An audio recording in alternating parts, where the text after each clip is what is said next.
La mejor película de submarinos jamás hecha fue tan auténtica que dejó en shock a veteranos. Cada medidor, cada botón, cada perno era real.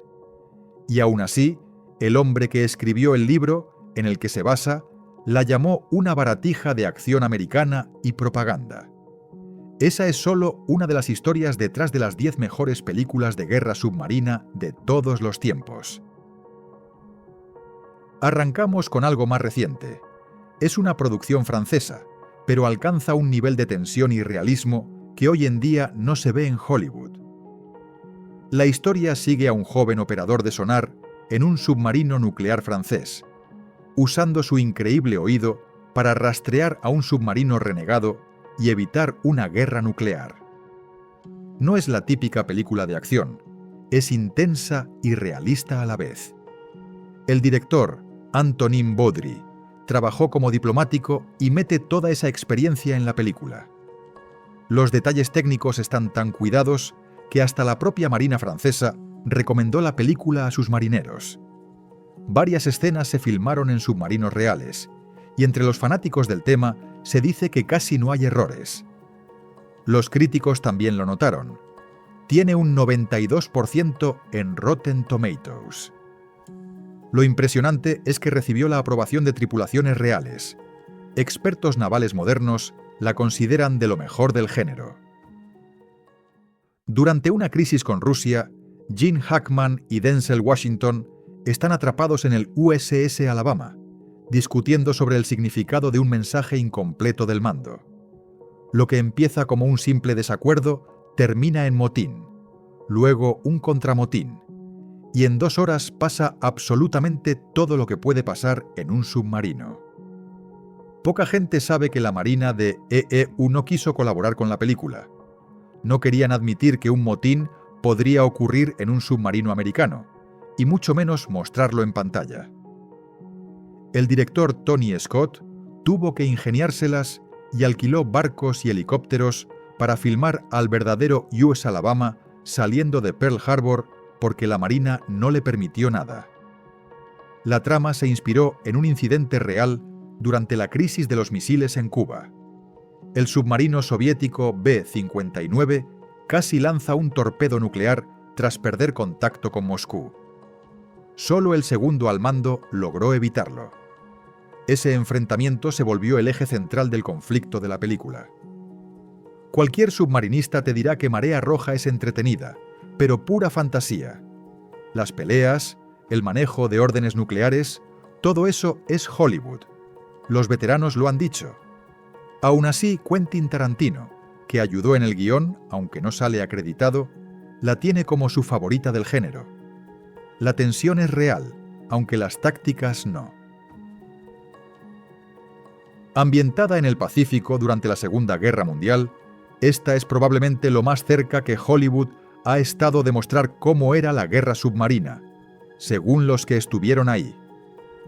Clark Gable es el capitán Richardson, obsesionado con hundir a un destructor japonés que destruyó su anterior mando. Le dan un nuevo submarino, el USS Nerka, y somete a su tripulación a un infierno preparándose para el enfrentamiento. Burt Lancaster interpreta al segundo al mando, y la tensión no solo es con el enemigo, sino dentro de la propia tripulación. La película está basada en una novela de Edward L. Beach, un capitán de la Marina que realmente combatió en la guerra. Ese realismo se nota en toda la película.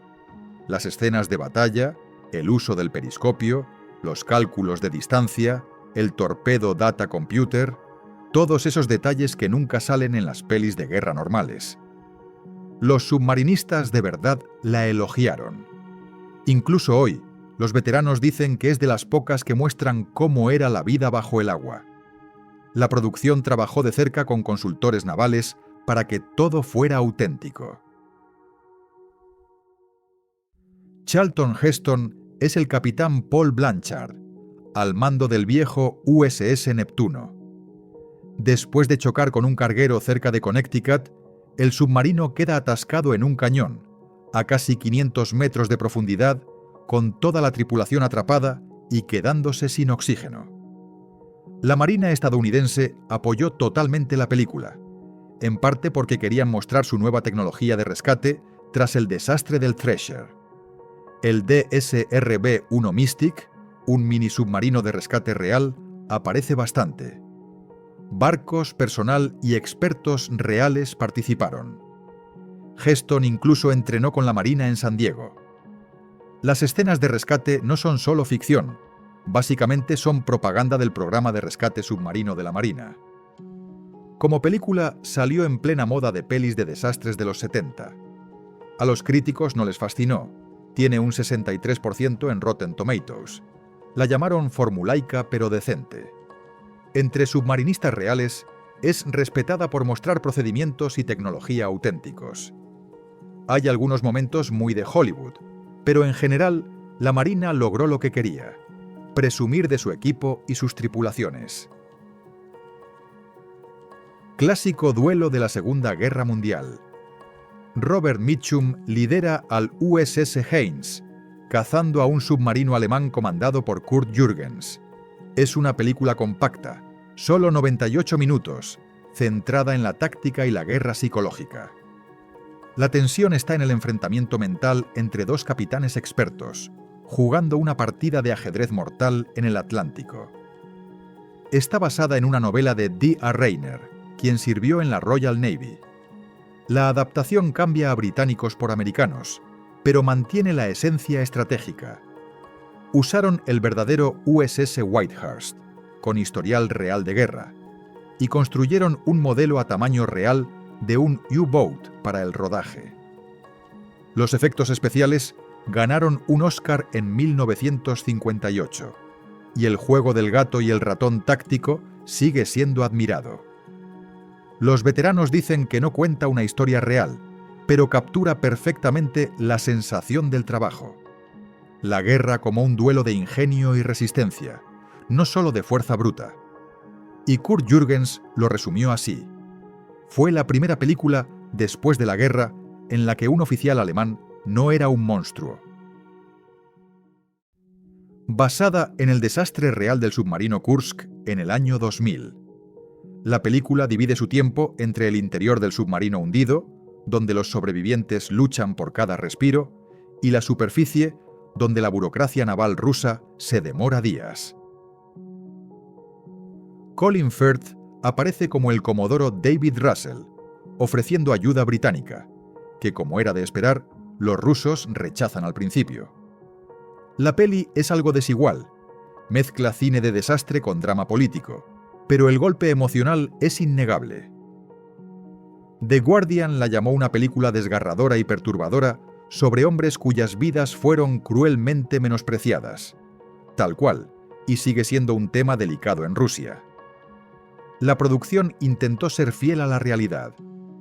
El Ministerio de Defensa ruso al principio colaboró, pero luego se retiró. Marinas de la OTAN prestaron equipos para las escenas de rescate. Hay buzos reales, imágenes de archivo y mucho detalle sacado del libro de Robert Moore, A Time to Die. Casi todo lo que ves pasó así, con un par de licencias dramáticas para el ritmo. Para una perspectiva rusa, está 72 metros. No es muy conocida fuera de Rusia, pero para lo que es, sorprende. Un drama submarino hecho en casa, post-soviético. La historia sigue a dos oficiales soviéticos que eran mejores amigos hasta que una mujer se interpone. Terminan sirviendo juntos en el submarino Slavyanka durante el colapso de los 90, negándose a pasarse a la marina ucraniana y quedándose con la flota rusa. Eso está sacado de la historia naval real post-URSS. Luego, durante un simple ejercicio, el barco golpea una mina vieja, se inunda y varios quedan atrapados en la popa, a 72 metros de profundidad, de ahí el nombre. La película fue hecha para el público ruso, con banda sonora de Ennio Morricone, nada menos. Se puede encontrar subtitulada en YouTube. Es mezcla de desastre submarino y melodrama. A veces el triángulo amoroso domina, pero la tensión es real. El guión está adaptado de relatos de Alexander Pokrovsky, un exoficial de submarinos soviético. La Marina rusa colaboró y rodaron en submarinos y bases reales. Los escenarios son exactos y el ojo para el detalle fue algo que los veteranos notaron. Y por raro que suene, aprobaron. Basada en la novela de Nevil Shute, trata del fin del mundo tras una guerra nuclear. En 1964, el hemisferio norte ya no existe, y los últimos sobrevivientes están en Australia, solo esperando que la radiación los alcance. Gregory Peck lidera el reparto como comandante del USS Soundfish, pero en realidad es una película coral sobre cómo se enfrenta la gente a la extinción. En su momento fue polémica.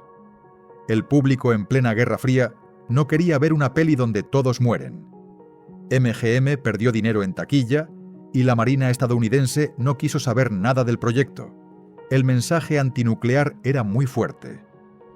Así que los realizadores usaron el HMS Andrew británico, lo maquillaron de estadounidense y grabaron escenas en barcos australianos. La Marina australiana sí ayudó, pero la americana no. Esta es el oro puro de la autenticidad, y todo el que ha servido en un submarino lo sabe. La historia no está basada en un hecho concreto, pero el nivel de detalle salta a la vista en cada toma. El elenco se entrenó como submarinistas reales, incluso los extras.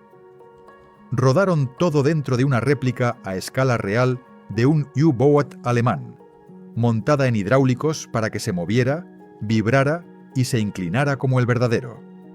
Heinrich Lehmann-Willenbrock, capitán del U-96 original, y Hans Joachim Krug, primer oficial del U-219, fueron consultores en el set. Ese nivel de detalle técnico dejó boquiabiertos a los veteranos.